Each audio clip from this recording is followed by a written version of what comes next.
Welcome back to the Pluribus Unum Fireside Chats. Not as good as FDR's, but hey, it's something. Now, before we get into the main topic of the video, we're going to go over some news stories that happened.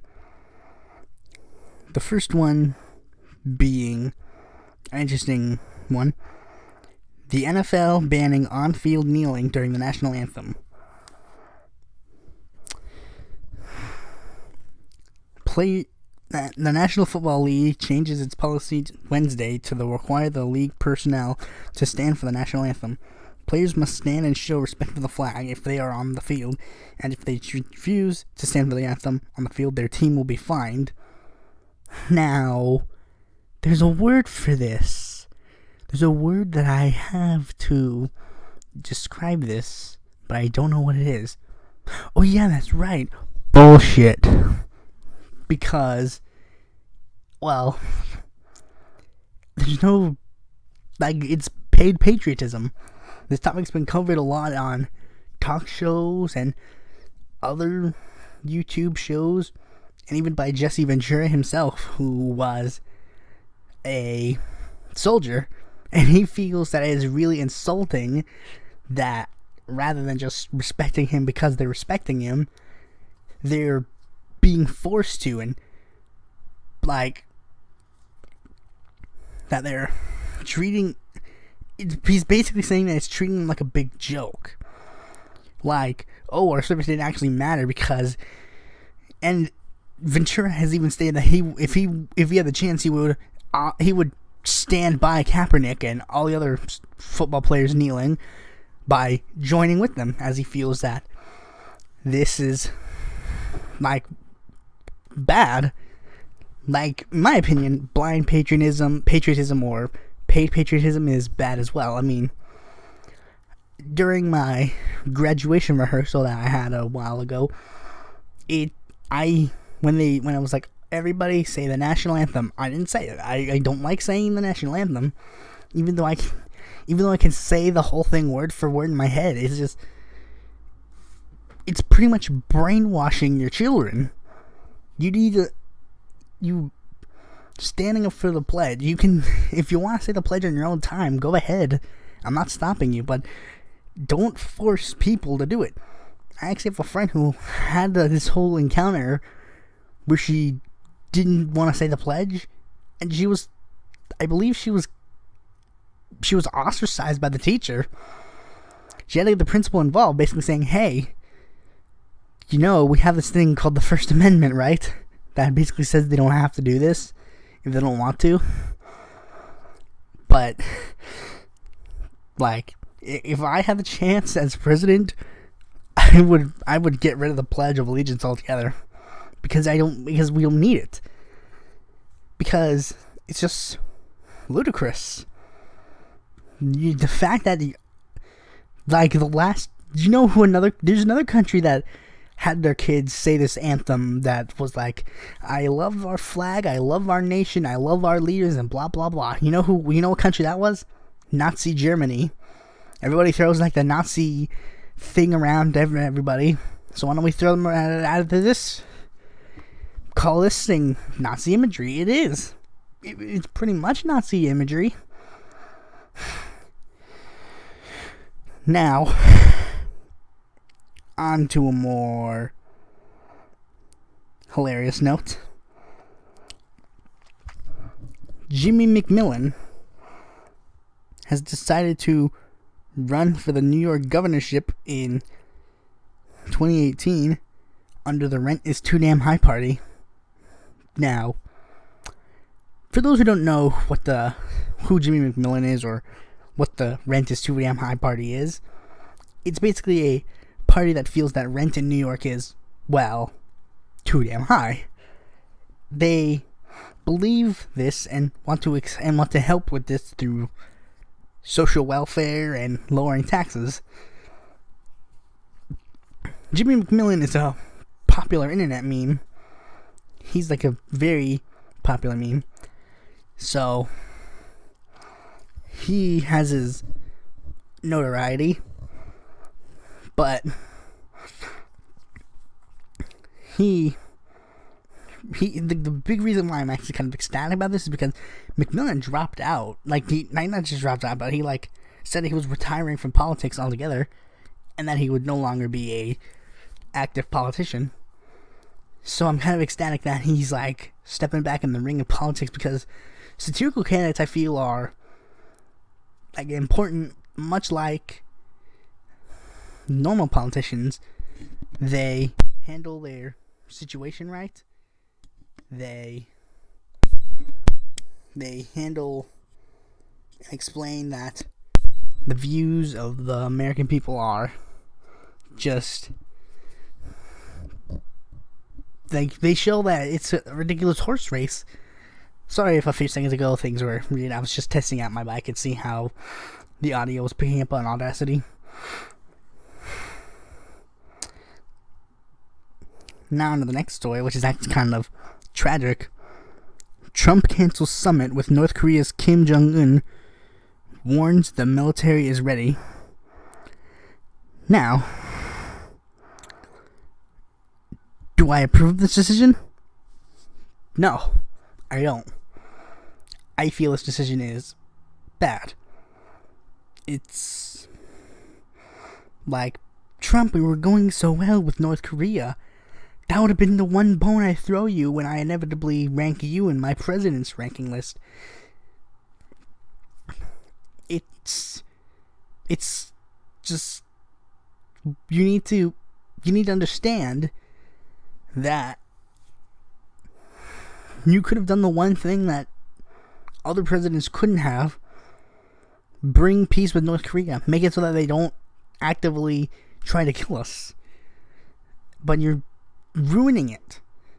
It's dumb. Now, I know what you're probably thinking. You're probably waiting for me to address the elephant in the room. Hey, I voted on Twitter for this episode to happen. Why isn't that episode happening? Well, sadly, the reason why that episode's not happening is because I just can't really talk too much about the subject that was voted on. I'm sorry that I even suggested that. This is something I can probably make a full-fledged regular video about it, because the podcast is meant to be like a longer format series, and I just don't have the amount of, it just never comes out to be the exact amount that I want it to be. As a promise to you guys, I'll make it a full-fledged video in the future.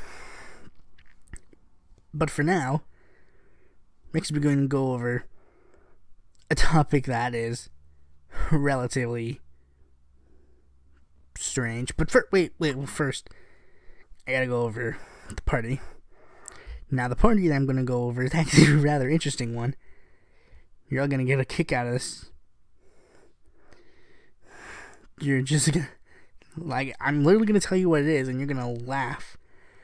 Because the party in question is pretty ludicrous in all actuality. The party itself is called the National Socialist League.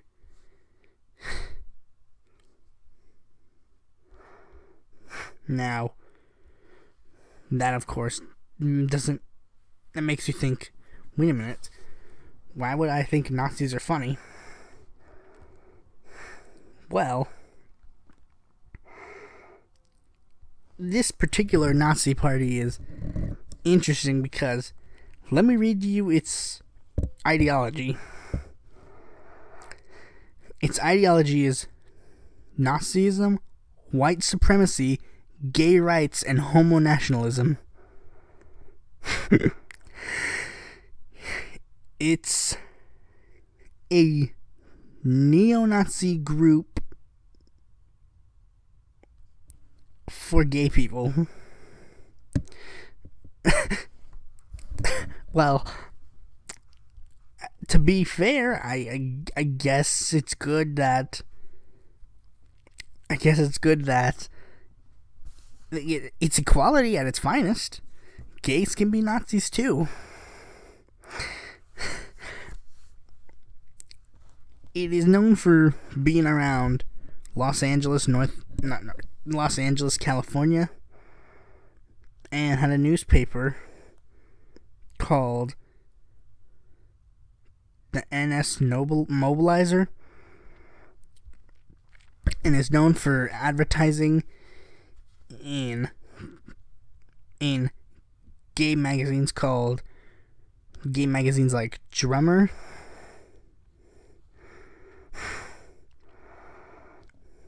and like its ideology itself is literally like determination to seek sexual, social, and political freedom for Aryans, and is known for distributing in a famous Nazi anti-Semitic film called Seuss the Jew. It's not relevant anymore. It stopped being relevant in 1988. But I mean, I guess to be fair, not a lot of Nazi organizations would support it, and not a lot of gay rights organizations would be supporting it either. Now, today's topic is actually going to be interesting because today we're actually going to be discussing my personal rankings of every single United States president. Now, there are a lot of other suggestions on the Twitter poll that I did that, of course, I didn't do, and I explained earlier in the video why I wouldn't do one. There's another one that I will do, but I'm going to be saving it for a later date. So, I felt this topic would be a good one to talk about because when most people rank U.S. presidents, they usually just go, here are my top 5 favorite presidents, or here are my top worst presidents, and a lot of them are cliche, like, I pick George Washington because he is number 1. Or I pick Abraham Lincoln because he freed the slaves. Or I pick Obama because he was the first black president. Now, I tried to be more objective in my ranking. Very few of them are ranked by personality alone. And the ones that are, they're just like, they're rather older presidents. And here's how I structure my list very differently. My list goes like this. Presidents that I personally feel are bad rank on the bottom, and presidents that I personally feel rank good go on top, and then I worked my way to the middle where a president didn't do much or anything at all, but most other presidents, like, I don't want to give an example to spoil the list, but let's just say, like, my biases will clearly show. There are some presidents that I'm going to clearly show more favor. And one more thing, Trump is not on this list because I want to be fair to Donald Trump. Maybe in the last 2 years of his presidency, he'll surprise me with something. Because I highly doubt that he's going to get a second term. Although if the Democrats nominate another neoliberal, he will. And if they nominate another neoliberal, people are still like, well, I guess we gotta support her because we can't support third party, then Trump will get a second term. But like, I feel that Trump is gonna be one term. But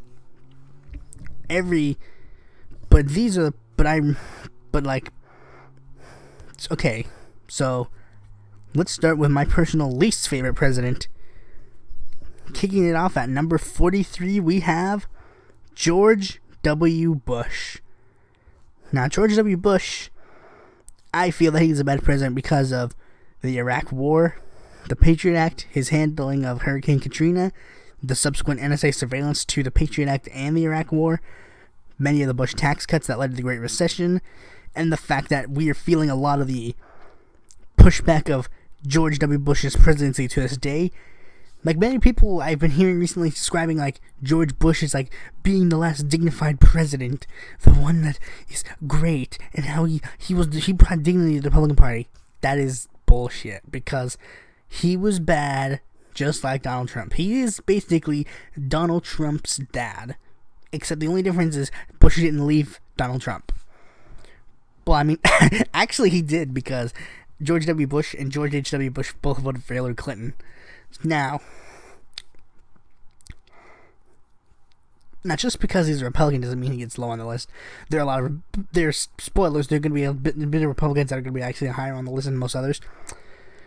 Okay, now starting it off. Now next with number 42, we have James Buchanan. James Buchanan doing nothing to stop the rising tensions of the Civil War. Now, Buchanan was a doughface. Alright? Let's be fair. That is what he was. He was a doughface. He basically loved Southern ideals, and he just wanted to do a lot of Southern ideals. Slavery happened to be one of them. It was the thing that inevitably drove him against his party. Well, not against his party per se, but it drove him against the American people. Now, despite the fact that he had a lot of support of some of the country, he was ultimately just too unpopular to even warrant a second term, even by the people who loved his policies. They wanted to support his vice president, or even Stephen Douglas, rather than support him, because Buchanan was just nothing. Coming in at number 41, we have Herbert Hoover. He did very little or little to nothing about the Great Depression. Many of his policies were very ineffective when it came to the Great Depression. Like, to the point where they even named, like, Hoovervilles. Like, they didn't name it that for a reason. They didn't name it that for nothing. Many of the policies that he took were just inevitably nothing. They didn't really help the Great Depression at all, etc., etc. Now, he's just lucky that we didn't end up going to war and his term, or else he'd be ranked lower than James Buchanan. James Buchanan splitting the country saved Herbert Hoover from being one of the bottom two of the list. Now, coming in at number 40, we have actually a surprise one that I didn't expect to be this low on the list. We have John Adams. John Adams. I can sum up John Adams being this low on the list with 4 words: Alien and Sedition Acts. John Adams had the Alien and Sedition Acts, and unlike another president who had similar acts, he didn't have something to back up his. He didn't have anything else. He didn't have any other policies to, like, make me go, like, okay, John Adams, you at least rank up higher than some other people. When you pretty much give the First Amendment the middle finger, you can't really go back from that. Coming in at number 39, we have Warren Gamaliel Harding. Now, Warren Gamaliel Harding, he filled up his administration with a lot of corrupt friends and participated in a lot of scandals throughout his presidency. Not particularly a policy position, but he just handled his administration very inefficiently. Now, originally he was ranked lower on this list, but he got kind of a pass because he pardoned Eugene V. Debs. In case you didn't know, I'm a Eugene V. Debs fan. So, he inevitably looked at Eugene V. Debs, realized he wasn't that big of a threat, and let him go. Pretty much recognized if the First Amendment's a thing, we gotta let him go.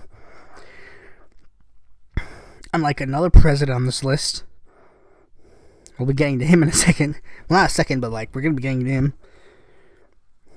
At number 38, we have Andrew Jackson. Now, Andrew Jackson, he's ranked this low on the list because of his short temper. He had an affinity to duel despite its illegality, and the Trail of Tears was those were big things that I felt that didn't really suit well for him. He did want to end the Electoral College and actually did end the national debt for a little while, so he does have some things that are good for him. But he inevitably, also, one big thing was that he ended up founding the Democratic Party. That's one thing that he did that is like, oh, that's inexcusable. Coming in at number 37, we have Franklin Pierce. He passed the Kansas-Nebraska Act, a piece of legislation that pushed the country and the issue of slavery, one of the closest that it's been to war. Now, first of all, Mr. B, how do you like having your state be named in one of the worst pieces of legislations? I bet it doesn't feel that good, does it? And second of all, Franklin Pierce is actually mentioned in this lost video that I haven't worked on.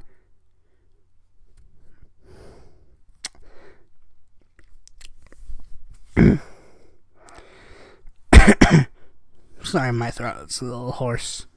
I've tried to record like the atheist podcast for like 100 times, and this is like the only time I actually get to record like a nice thing. Coming in at number 36, we have Andrew Johnson. Now, Andrew Johnson was one of two members of the National Union Party that got elected to the presidency. He had a very short temper, usually had a huge ego, tendency to fire employees, and did not really do anything to help with the African Americans after the Jim Crow laws. Like, he technically, his inability to help the African Americans inevitably led to the Jim Crow laws. And that's actually seen as like a big failure to me, because if he had just followed through with the Reconstruction plans and like how it was originally intended, he would have been fine. But he didn't. He decided that it was better to be more soft on them, or hard. I forget which one. But his ineffectiveness led to the Great Recession. Not a Great Recession. He's not George W. Bush. He didn't lead to the Great Recession, as much as my mind would think that he did. Now, coming in at number 5, we have a kind of a surprise. Like, not a surprise that he's this low on the list, but surprise that he's actually this high on the list. We have Richard Milhous Nixon. Now, of course, there's two major pieces of legislation that I adamantly are like, no, this is a terrible idea. You shouldn't have done this.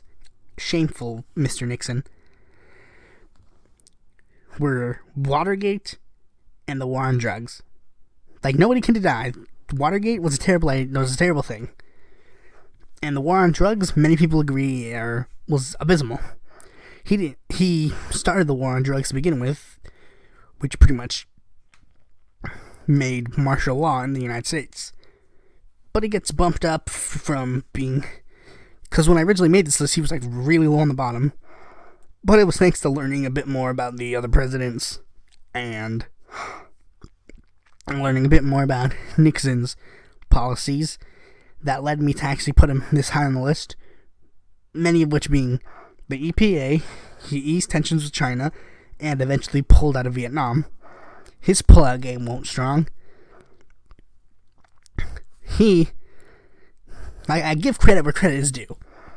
Like, some of these presidents, you'll actually hear me give both praise and criticism, depending on how high or low on the list they are. Like, there's one president that's going to be higher on the list than others that I'm actually going to, like, tear deep into about how much I despise them, despite the fact that they're ranked high on the list. Stay tuned for that. The next president is going to be, for every single Republican in my audience, they're going to throw their keyboards on the ground and be like, I'm done. Because 34 is Ronald Wilson Reagan. While I will give him points where points is due, he was very charismatic and he handled a lot of situations well. I even owe a lot of my humor to him. Like, I find his jokes, like, really hilarious. But he has 4 major failures that I really do not like, that make me really, really mad. 1, he didn't do anything about the AIDS epidemic. 2, Reaganomics. Reaganomics and trickle-down economics wasn't a good economic idea. Next, expanding the war on drugs. The war on drugs was an abysmal policy anyways. So I don't necessarily see how Reagan expanding it would be any better. And lastly, the Iran-Contra affair. The Iran-Contra affair was rather inefficient. Not inefficient, it worked well, but except for the part where they got caught. And now Ollie North is is now the leader of the NRA. Good for him, actually. I guess he accomplished what he wanted to. Now, on Quora, which I answer political questions on Quora if you want to ask me one, I answered, I was asked a question, who do you believe was the most far left or far right members? Who do you believe was the farthest right president, and who do you believe was the farthest left president? And I gave my answers, but one of the answers I gave for the farthest right president, I said Ronald Reagan. Now, a person told me, no, I actually believe that. A person responded to me saying, no, I actually believe that Reagan was more centrist and pragmatic than most Republicans seem to remember, and that Reagan, and that he even said the famous myth put out by Bob Dole that Reagan would never be elected under today's Republican Party. Now I'm here to tell you that, quoting Gary Johnson here, that is just complete and utter horseshit. Because Reagan was extremely anti-government, erroneously claimed that socialist leader Norman Thomas said, under the name of liberalism, the American people would adopt every fragment of a socialist program, cut taxes for the rich, raise the military budget, compared Medicare to socialism, strengthened the war on drugs, was anti-abortion, was pro-forced school prayer, and said that the gay rights movement was, quote, isn't just asking for civil rights, it's asking for recognition and acceptance of an alternative lifestyle, which I do not believe society can condone. Neither can I. Sounds like Reagan would fit in just fine. I don't understand why people believe that Reagan would never be elected under the main Republican Party. He is the father of neoconservatism. He is the one that basically created this ideology. He is the last fragment of paleoconservatism to neoconservatism that the Republican Party even had. I really don't see why people would even believe that. Well, to quote Gary Johnson again, complete and utter horseshit. The next candidate on the list, number 33, Millard Fillmore. He attempted to ease the tensions of the Union, but many of his proposals divided the country further. Like many of his policies were basically just like, keep things the way they were. Don't change a thing. Slavery's not that bad. Even though many people could, if the slavery issue was a problem today, many people could just look at it and realize, wait a second, people don't want status quo, they want... Actually, you know, what am I saying? In America, people are still fighting for universal health care, even though overwhelming people want it. Number 32, Ulysses Simpson Grant. He had a lot of corruption scandals and granted them, which is basically the spoils system, during his presidency. I believe he was one of the last presidents to use the spoils system, aside from modern day examples of people putting party members, like well-known party members of their cabinet, into their cabinet, like Obama choosing Hillary Clinton to be a Secretary of State and then choosing John Kerry.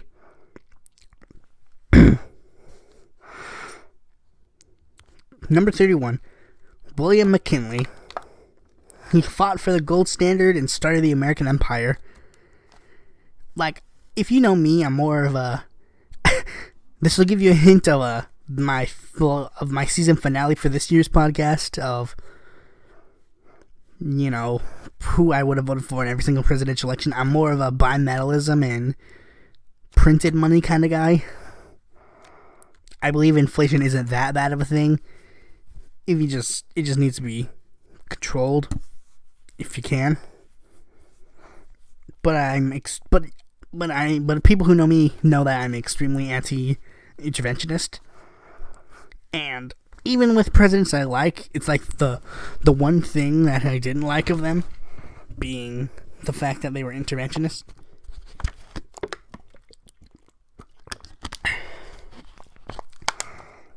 The next president on the list is George Herbert Walker Bush, better known by the name I gave him, Grab Her Whittle Butt. You're probably laughing now, but once I tell you why he got that name, you're not going to be laughing. Well, he did a lot of good things, such as increase environmental protection. He failed on a lot of his promises for his party and tried to be Ronald Reagan, but lacked the charisma and backbone Reagan had.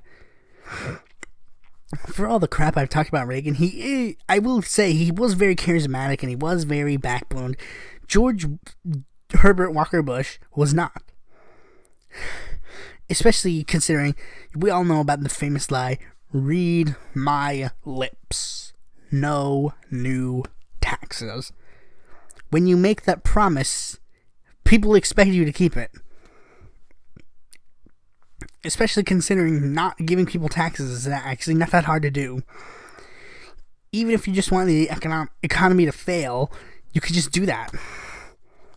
Oh, and one more thing before we move on to the next president.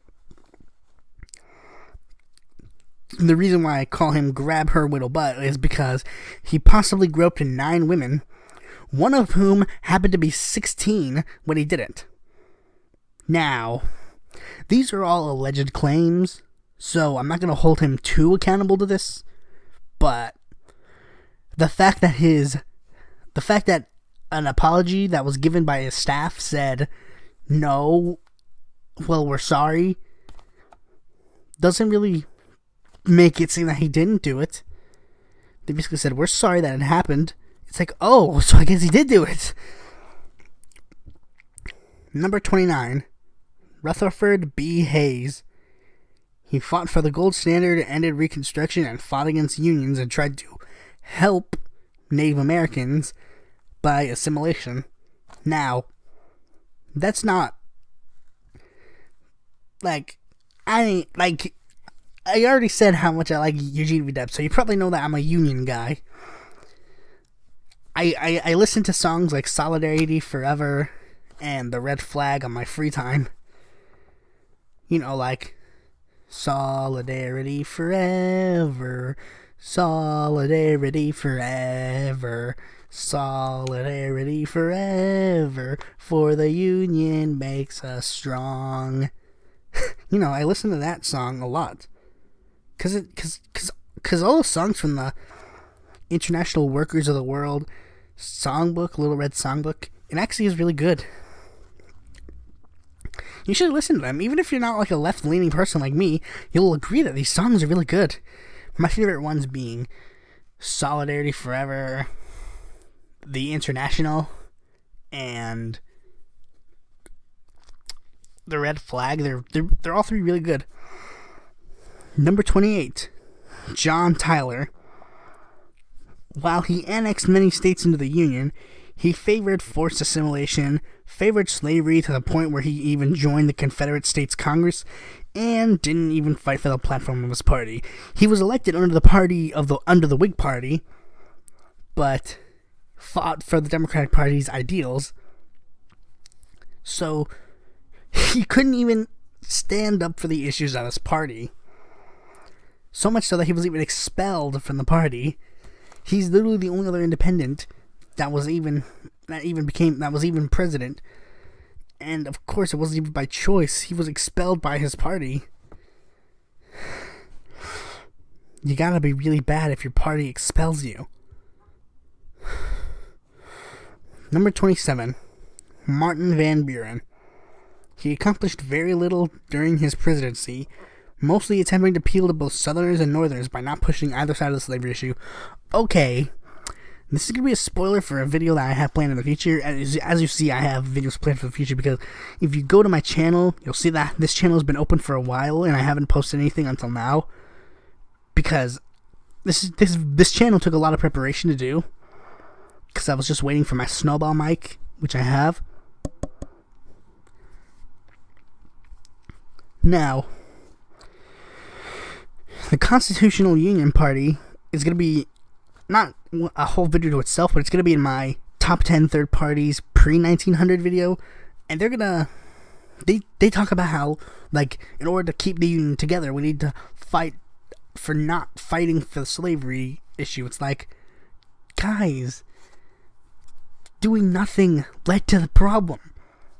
If they fixed the slavery issue on day one, everything would be peachy keen.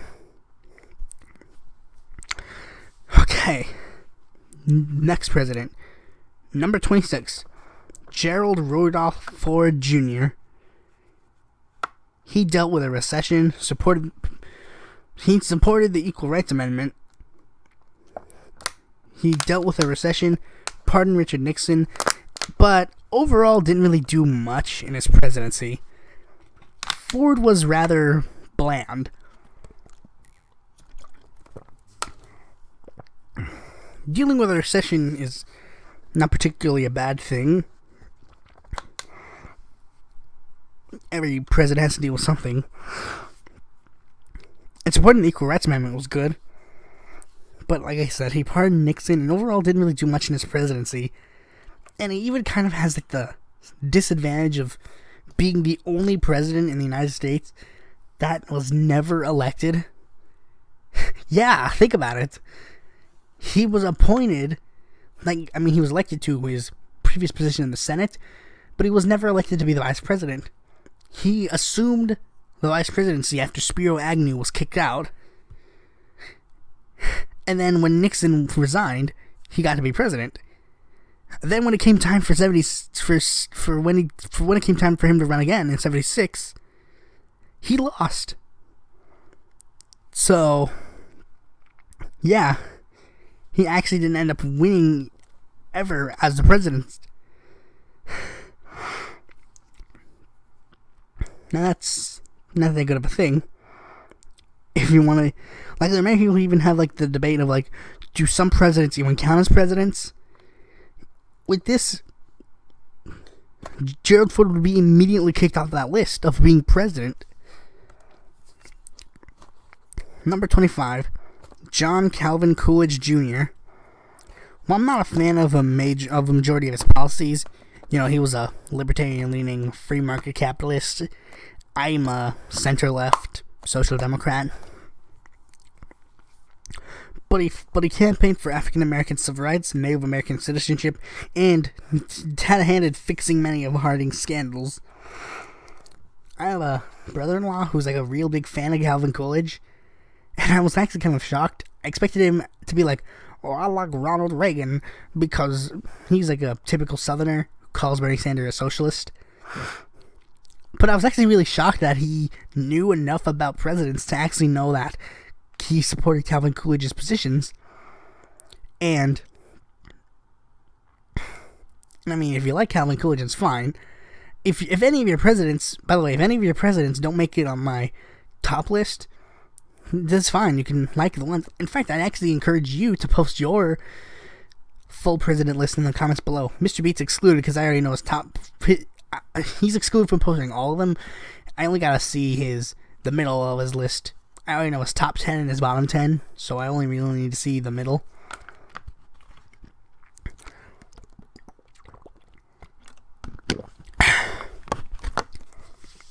Number 24, William Henry Harrison. He's pretty much smack dab in the middle of the list because he literally did nothing during his 30 days, 12 hours, and 30 minutes in office.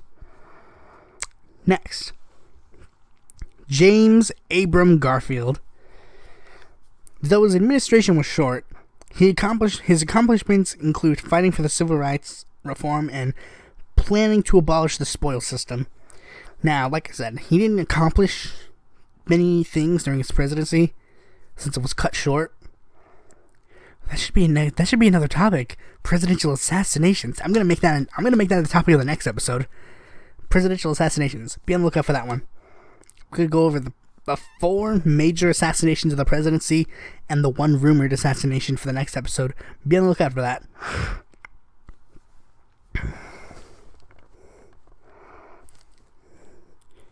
Number 22. Zachary Taylor. In his otherwise short and ineffective term, he avoided foreign entanglements, created a cabinet position, and made an actual attempt to create a peaceful anti-expansion compromise for slavery. Now, like I said, I believe Zachary Taylor ranks the highest of all the Whigs, even though he's actually ranked usually pretty low on people's list.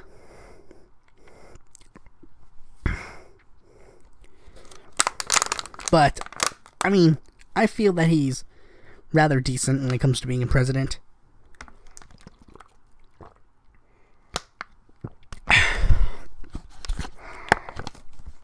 Number 21. Chester Alan Arthur. Did many of the things that James Garfield could not do, prominently passing the Pendleton Act, which ended the spoils system. When I was doing this research, I was actually kind of surprised that Chester Alan Arthur wasn't number 10 rather than James Garfield.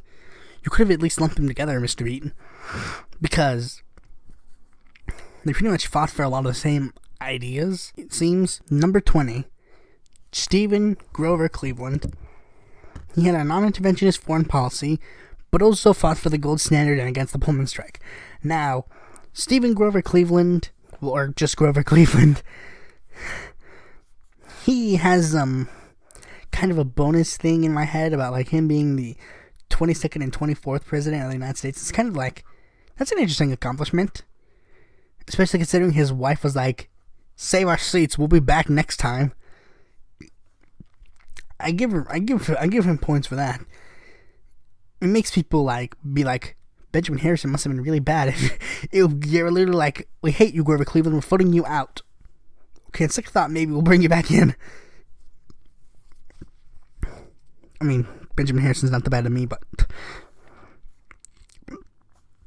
Now, since he's a classical liberal, he may disagree on a lot of uncertain policies. Most prominent one being, economics. But other than that, he seems rather fine. Number 19, James Knox Polk. He expanded the U.S. / acquired Texas, and after he accomplished everything he did, he decided not to take a second term. Now, him getting Texas is good because I feel that we did a lot of the right things when we expanded. I probably would have handled expansion a lot differently. Probably we'd have one less state. I think at least we would have had to have at least one less state to give to the Native Americans so that they could live. But I mean, that's just me. And I probably would have been like, "Hey, you want to leave? No. Well, okay, guess you can stay, but we're going to build our houses here. So you better let us know where your sacred national monuments are so that we don't tear those down." So, and James K. Polk, he also gets kind of a little bit of a bonus point because he's, I hate to say this, but he's one of 3 presidents to be from North Carolina, and they all kind of hold a special place in my heart because, I'm a North Carolinian, and I just kind of feel like I'm happy, and I'm glad one of them actually made it this high on the list because the other 2 I found were bad. Thankfully, Jackson is kind of disputed where he's actually from. Okay, now to stop sucking James K. Polk's dick and moving on to the next president, we have number 18, William Howard Taft. While he kept a lot of Teddy Roosevelt's policies, he shifted significantly to the right and avoided Teddy Roosevelt's new nationalism and conservation efforts. Now, the 1912 election is very interesting because all 4 of them had a somewhat progressive platform. The closest one to being modern progressives today would be Eugene V. Debs and Teddy Roosevelt. If they were around today, I believe that both of them would be proud members of the Green Party. Maybe Eugene V. Debs would be more akin to the Socialist Party, to keep some things alive, but that's just me. Number 17, William Jefferson Clinton. While he attempted to make reforms on health care and welfare, and made good attempts at gun control, and attempted to help ease the Israel and Palestine conflict, and had a lot of good charisma, he was involved in multiple scandals and gave birth to the new democratic third way philosophy. Now, I don't like the neoliberal third way new democratic philosophy. I feel that it kind of ruined the whole point of having, because like, why bother having two political parties that are ideologically separate? Now it's just one just happens to like gay people and one doesn't, because it's pretty much the only difference between the two major parties. One likes gays and one doesn't. Hate to break it to anybody who still has those democratic goggles, but it's just true. Okay, now on to number 16. We have Barack Hussein Obama. While he did do a lot of things that I like, such as Obamacare, his administration was ultimately bogged down by half measures, lies, and drone strikes. Now, I shit on Obama a lot. I don't like Obama. Like, if you're saying if I don't like Obama, why is he ranked number 16? Well, because the rest of the presidents don't have that much going for them. He has at least some policies that I actually do think he fought well for. Well, ultimately, he was a centrist, and I don't like him on many other regards of, like, not just the ones that I listed, but, like, a lot more like, to quote Mr. Beat's song, sorry that I keep mentioning you, Mr. Beat, be on my podcast if you want, so we can discuss something. It's like, ended U.S. involvement in the Iraq War, but sent more troops to Afghanistan. You know, like, whenever he'd do something good, he would immediately do something bad. That would, like, backpedal on the good thing. Like, I promise that I'm not going to illegally wiretap you. Oh, Edward Snowden and Chelsea Manning. Ooh, did you say you wanted to expand free speech and not have the government spy on you? Well, you see, what I meant to say was, like, it's stuff like that makes me hate him. I hate seeing people, like, overly, like, blindly support Obama. Literally every single African-American student in my school will make a speech about how, like, Obama's really cool, and, like, whenever there's, like, an African-American, like, pro thing, especially considering, like, spoilers, because I also want to do a Black History Month thing, I'm going to go over, like, a million African-American candidates that are, like, way better than Obama, that if they were a part of the Obama, like, if they were president before Obama, I would have been like, yes, I'm glad that this person was the first African-American president, which is kind of why I'm also glad that Hillary Clinton wasn't the first female president, because she's a bad example for the rest of the women who want to become president. Okay, now we're into the top 15. These ones are really good.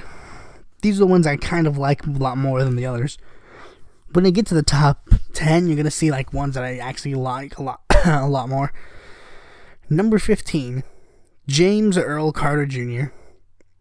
While he did a lot to keep the peace during his administration and lowered weed sentencing, a majority of his presidency was locked down in stagflation and terrible. The Iran hostage situation was also pretty bad. And he did a lot more after the presidency, even revealing that he voted for Bernie Sanders during the primary. Now, that automatically gets him, like, a little bit of a plus, voting for Bernie Sanders. He knew that Hillary Clinton was the bad decision in the beginning, but didn't do so. He didn't endorse Sanders, sadly. I think it would have been way better if he endorsed Sanders, because Jimmy Carter is still relatively popular among younger people. Like, compared to the current Democratic candidate, like, the current, like, last three remaining Democratic individuals who were president, Obama's the most popular, Carter's second most, Clinton is the third most popular. Okay, number 4, we have Benjamin Harrison. He fought hard for African American civil rights against monopolies, but he did have an aggressive anti-Native American policy and massacred the Sioux over a misunderstanding. So I like a lot of his positions, but there's just a lot of hawkish positions that tear me apart from him. The next one, Dwight David Ike Eisenhower. He's number 13, by the way. While he did further tensions with the Soviet Union, he also helped further civil rights, looked past partisanship by calling out certain Republicans and teaming up with certain Democrats. He established NASA and warned against the military-industrial complex. Now, he was pretty much a Rockefeller Republican. If he were alive today, he'd probably be a member of the Democratic Party, or even possibly be a third-party candidate. But he had a lot of, really like, I guess you could say, I like Ike. That political phrase is overused.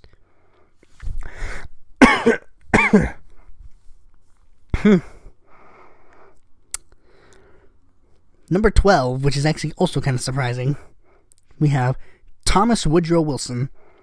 He reintroduced an income tax, attempted to help further world peace, but, and this is the biggest but, Kim Kardashian has nothing on this. He, of course, had the whole Espionage and Sedition Acts, which led to the arrest of Eugene V. Debs. Now, I feel the income tax kind of outweighs that, because I feel like if the more money you have, the more you should be taxed. I think it's just fair. So, I mean, if this is ranking them based on both personality and positions. If I rank them purely on their bad things they did, he would not be that high, but this is ranking them also based on the good they did. Okay, number 11, we have James Monroe. He was very popular, kept his cabinet balanced, had the whole era of good feelings, and took a firm stance against European colonization of the New World. That's good. I felt that was a relatively good idea. He had a lot of, like, the fact that he was so anti, and also he also kind of earns bonus points for being relatively like he was like extremely popular. Many people forget that he is the only other president to win every single state in the Electoral College. A system that I would like abolished, but, you know. Number 10, we're actually in the top 10. These are the presidents that I like. Like, these are the ones I actually legitimately can say I like these ones. Number 10, we have John Quincy Adams. He had great character and intelligence, was more respectful to natives and slaves than most other older presidents, helped infrastructure, and drafted important aspects of the Monroe Doctrine. Now, he was, of course, he was actually very anti-slavery to the point where he didn't even own slaves. Him and his father never owned slaves in their lives. But he didn't propose any legislation. From some writings, I believe he intended to, but he's like, since it's too unpopular, I just can't. I'm not going to get it done. It won't be done. I could propose it, but it's not going to work. So I felt, what's the bother? Number 9, we have James Madison Jr. He, of course, is the father of the Constitution. He helped write the U.S. Constitution and Federalist Papers and was very pragmatic in his views and changed them when more info was available. Like, for example, he was a member of the Democratic Republican Party, which was the faction of anti-federalists, people who didn't feel that the Constitution should be ratified, but he felt that the Constitution did need to be ratified. He felt it was just for the best. especially considering the Constitution was the document that gave the U.S. government its power. Not all the powers, but the power to create the more power eventually. He was basically, if you could say that there was a faction of the Democratic Republican Party, you could say he was a Federalist Democratic Republican. A Federalist-leaning Democratic Republican. It's kind of where I would have felt back in the day. Like, if I was around at that time, I would have been kind of Federalist with certain policies, but not. Like, this shows you how kind of boring I am. I took a political quiz that basically said, are you a Democratic Republican or are you a Federalist? And you know what it said to me? It said to me that I'm a Washington moderate. Meaning that I took, because I was like I very much agree with the, let the people rule, not the big rich folks rule. But I also felt that the Democratic Republicans platform, like, the Constitution is 100% accurate. It's like, nah, not really. It's a living document. Number 8, we have George Washington. Number 1, he's ranked at number 8. Now, of course, Washington had great character, set the precedents for all presidents, handled the Whiskey Rebellion well enough, and was very non-interventionist. He also kind of was trying to be the unifier of the country. Without him, I think that the U.S. would have immediately went to a civil war. If he didn't, sit there and put, Jefferson and Adams on a leash, the U.S. would have probably been in a civil war from the get-go. Number 7, John Fitzgerald Kennedy. Now, JFK, in my opinion, gets way too much credit where credit is not due. I see many people, call him, oh, he's the most progressive when it comes to civil rights. Now, where credit is due is the New Frontier policies, founding the Peace Corps, and although he did not adamantly support the civil rights movement, he supported the idea of the civil rights movement.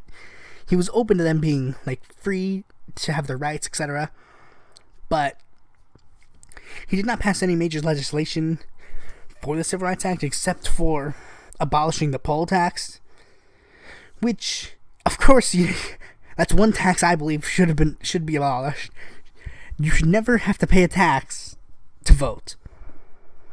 I'm sorry if that's a radical idea, but that's just how it is. You should not have to pay for your voice to be heard in politics. In general. Now, there are some members of the U.S. Senate or other organizations that probably disagree, but still. Number 6, Harry S. Truman. His Fair Deal attempted to continue many of the New Deal policies. His Marshall Plan, except for the anti-communism part, helping other nations, and etc.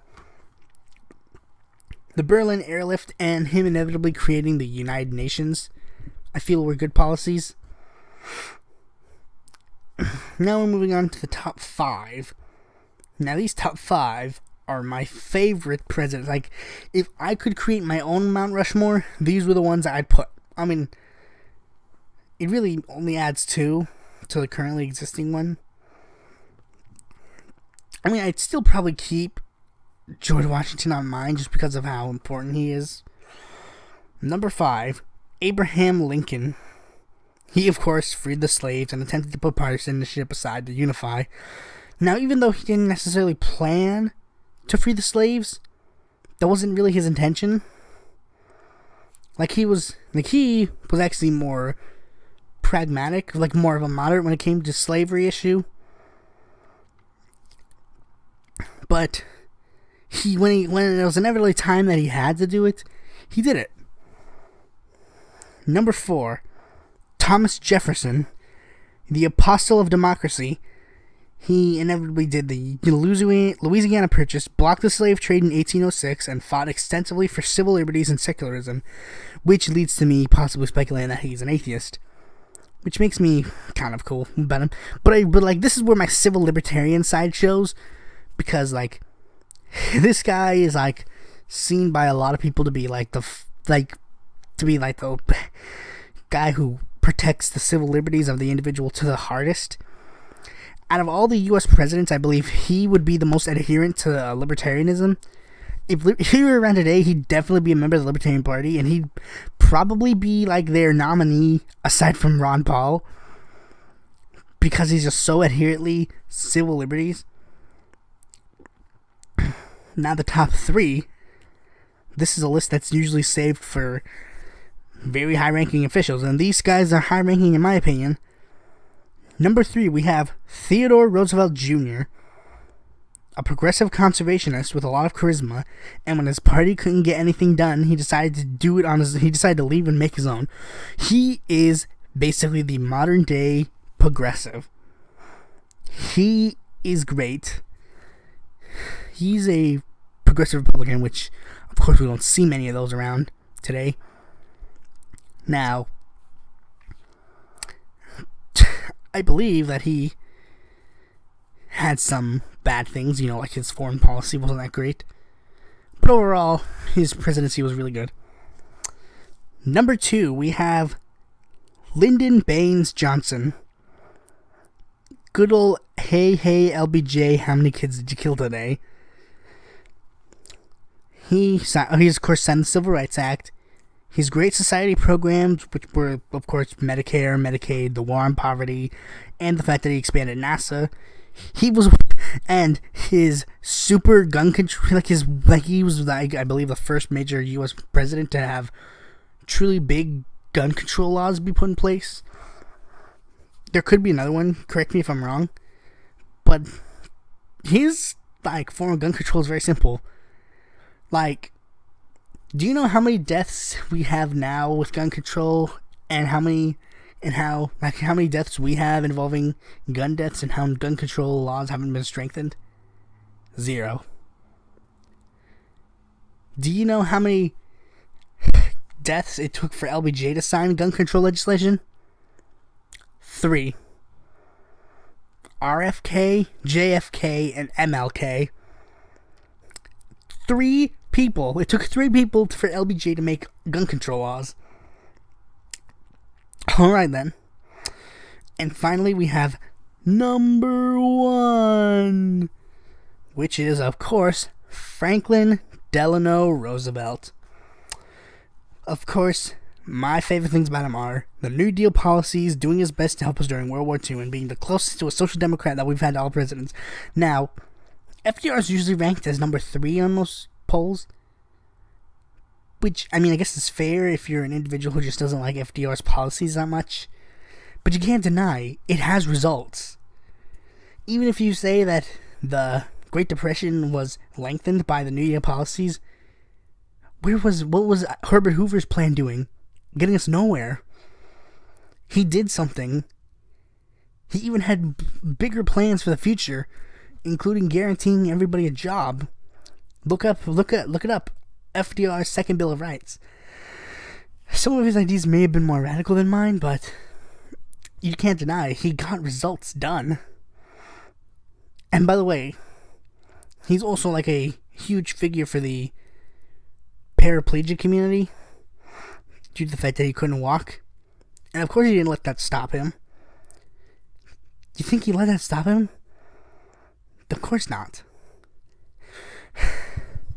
He would stand up. He would have the ability to stand up even if he didn't actually have the ability in real life. He would stand up for you. Anyways, my throat hurts and the video's over an hour, so thanks for watching this episode of the Pluribus Unum Fireside Chats. Be sure to subscribe if you're interested in this, and if you want to learn more about actual politics through a video structure format, please check out the main series videos on my my channel. Also, you can check out my website, which I put a lot of work in.